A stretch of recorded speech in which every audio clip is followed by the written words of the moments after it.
Subscribe ಮಾಡಿರ್ದಿದ್ರೆ subscribe button ಒತ್ತಿ subscribe ಮಾಡ್ಕೊಳ್ಳಿ ಮತ್ತು ಬೆಲ್ ಬಟನ್ ಐಕಾನ್ ಒತ್ತಿ. ಪ್ರಕೃತಿಯಲ್ಲಿನ ವಿಸ್ಮಯಗಳೇ ಅದ್ಭುತ. ಅದನ್ನು ಊಹಿಸಲು ಯಾರಿಂದಲೂ ಸಾಧ್ಯವಿಲ್ಲ.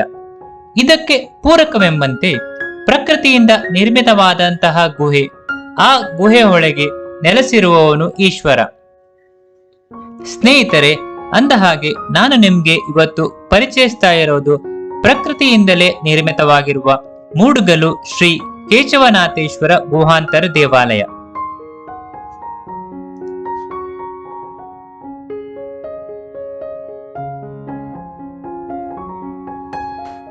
ಈ ದೇವಸ್ಥಾನವು ಕುಂದಾಪುರ ತಾಲೂಕಿನ ಕೆರಾಡಿ ಗ್ರಾಮದ ಮೂಡುಗಲ್ಲು ಎಂಬ ಪ್ರದೇಶದಲ್ಲಿದೆ. ಕುಂದಾಪುರದಿಂದ ಇಲ್ಲಿಗೆ ತಲುಪಲು 2 ಮಾರ್ಗಗಳಿವೆ. ಕುಂದಾಪುರದಿಂದ ಕೊಲ್ಲೂರು ಮಾರ್ಗವಾಗಿ ಕೆರಾಡಿ ತಲುಪಿ ಅಲ್ಲಿಂದ ಮೂಡುಗಲ್ಲಿಗೆ ತೆರಳಬಹುದು. ಇನ್ನೊಂದು ಮಾರ್ಗವೆಂದರೆ ಕುಂದಾಪುರದಿಂದ ಸಿದ್ದಾಪುರ ಕಮಲಶಿಲ ಮಾರ್ಗವಾಗಿ ಈ ದೇವಸ್ಥಾನವನ್ನು ತಲುಪಬಹುದು.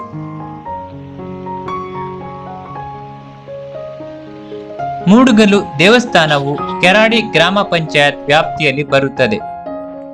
ಇದು ಪ್ರಸಿದ್ಧವಾದ ಕಮಲಶಿಲೆಯ ಶ್ರೀ ದುರ್ಗಾ ಪರಮೇಶ್ವರಿ ದೇವಸ್ಥಾನದಿಂದ ಸುಮಾರು 7 ಕಿಲೋಮೀಟರ್ ದೂರದಲ್ಲಿದೆ. ಈ ಗುಹಾಂತರ ದೇವಾಲಯವು ಅತ್ಯಂತ ಪ್ರಾಚೀನವಾದ ದೇವಾಲಯವಾಗಿದ್ದು, ಶಿವನು ಈ ಗುಹೆಯ ಒಳಗಿಂದ ಕಾಶಿ ತಲುಪಿದ್ದಾನೆ ಎಂಬ ಪ್ರತೀತಿ ಇದೆ. ಅಂತೆಯೇ ಇಲ್ಲಿ ಹಲವಾರು ಋಷಿಮುನಿಗಳು ತಪಸ್ಸನ್ನಾಚರಿಸಿದ ನಿದರ್ಶನಗಳು ಇವೆ ಎಂದು ಹೇಳಲಾಗಿದೆ.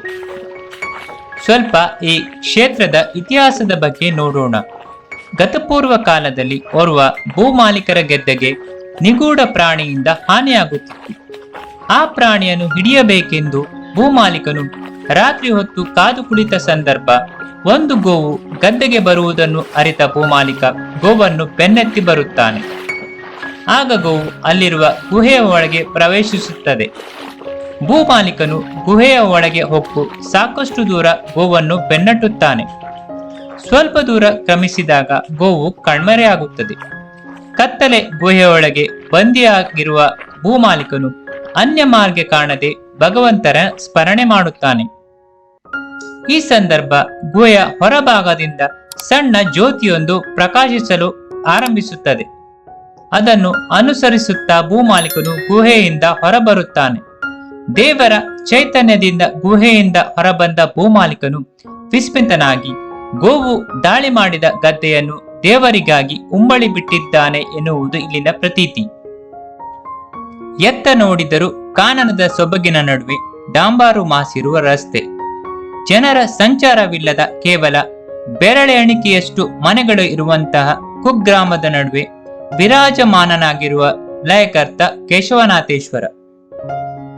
ಅಚ್ಚರಿಯ ವಿಷಯವೆಂದರೆ ಈ ಗ್ರಾಮಕ್ಕೆ ಇದುವರೆಗೆ ವಿದ್ಯುತ್ ಸಂಪರ್ಕ ಬಂದಿಲ್ಲ. ಗುಹೆಗೆ ಸಮಾನಾಂತರವಾಗಿ ಅಶ್ವತ್ಥ ಕಟ್ಟೆ ಇದ್ದು, ರಾತ್ರಿ ವೇಳೆ ಅಶ್ವತ್ಥ ಕಟ್ಟೆಗೂ ಗುಹೆಗೂ ನೇರ ಬೆಳಕಿನ ರೇಖೆಗಳು ಹಾದು ಹೋಗುವುದನ್ನು ಕಂಡಿದ್ದೇನೆ ಎಂದು ದೇವಳದ ಅರ್ಚಕರು ಹೇಳುತ್ತಾರೆ. ಗುಹೆ ಪ್ರವೇಶಿಸಲು ದೇವಸ್ಥಾನದ ಒಳ ಪ್ರವೇಶಿಸಿ ಹಿಂದಿನ ಬಾಗಿಲಿನಿಂದ ಹೊರಬರುವ ಬಾಗಿಲು ತೆರೆದುಕೊಂಡಾಗ ಈ ಗುಹಾಂತರ ದೇವಾಲಯದ ದರ್ಶನವಾಗುತ್ತದೆ.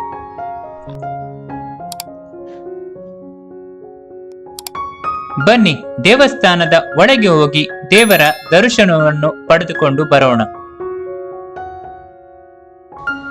ಇಲ್ಲಿ ಪ್ರತಿ ಸೋಮವಾರದಂದು ವಿಶೇಷ ಪೂಜೆ ಇರುತ್ತದೆ.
ಕತ್ತಲು ತುಂಬಿದ ಗುಹೆಯೊಳಗೆ ಕೇವಲ ದೇವರ ದೀಪದ ಬೆಳಕು ಬಿಟ್ಟರೆ ಬೇರೆ ಬೆಳಕಿನ ವ್ಯವಸ್ಥೆ ಇಲ್ಲ.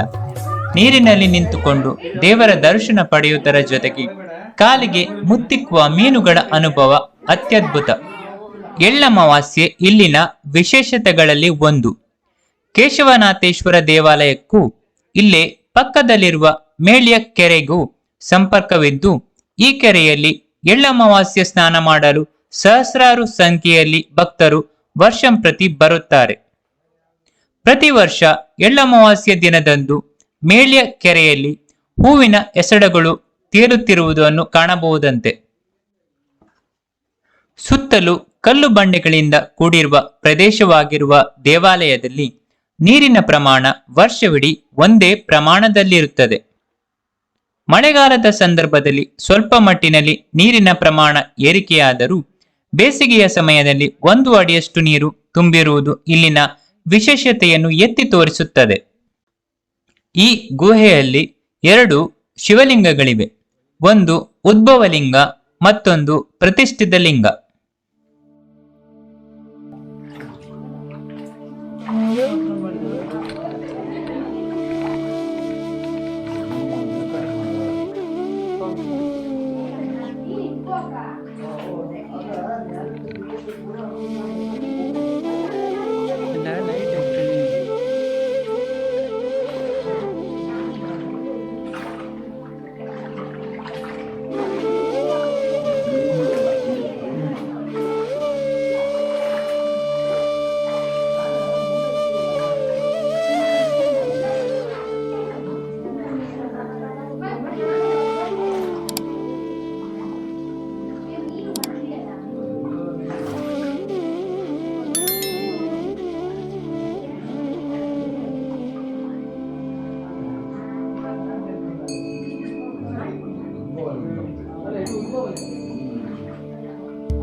ಎಲ್ಲಿದೆ?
ದೇವಸ್ಥಾನದಿಂದ ಹೊರಗೆ ಬಂದು ಗುಡ್ಡದ ಮೇಲೆ ಹೋದರೆ ಪ್ರಶಾಂತ ವಾತಾವರಣ, ಪ್ರಕೃತಿಯ ಸವಿಯನ್ನು ಸವಿಯಲು ಒಂದು ಸುಂದರ ತಾಣ.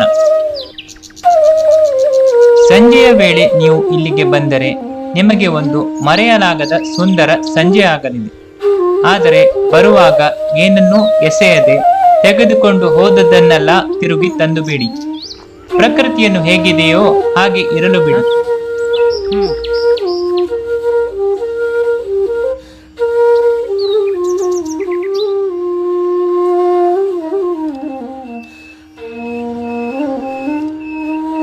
ಮತ್ತೊಂದು ಸುಂದರ ತಾಣದೊಂದಿಗೆ ಮತ್ತೆ ಭೇಟಿಯಾಗೋಣ. ನಮಸ್ಕಾರ.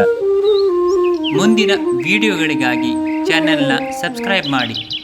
ವಿಡಿಯೋ ಇಷ್ಟ ಆದರೆ ಲೈಕ್ ಮಾಡಿ, ಕಮೆಂಟ್ ಮಾಡಿ ಮತ್ತು ಶೇರ್ ಮಾಡಿ.